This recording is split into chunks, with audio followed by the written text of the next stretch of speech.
In this Washington, they spend money they don't have. In this Washington, families are looking for ways to get by.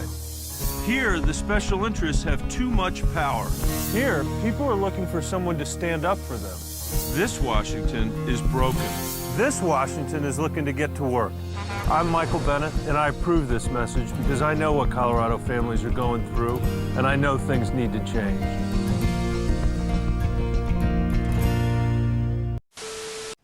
We turn now to the senior Colorado Democratic Senator, Michael Bennet. Well, when Congress comes back from this break, they have a lot of work to do. I understand you are part of a small group who has worked during the break on this very tough issue regarding the U.S. border and President Biden's request for about $14 billion to help with it. Where do talks stand now? Well, I think the really important thing that there's broad bipartisan support for in the Senate right now is that we've got to get a recognition that we've got to get the Ukraine funding done as part of this package. We've got to get the Israel funding done, the humanitarian funding done, and the funding for Southeast Asia as well. There are some Republicans who have said that in order to do that, in order to have that vote, they want to see something done on the border. And I think we have had good conversations over the last several days and before that, trying to see if we can get to some sort of solution. I believe, of course, that the Ukrainian people have earned a vote to support them without a negotiation on the U.S. border. But there are others in the Senate who feel differently, and we're trying to see if we can get to a solution.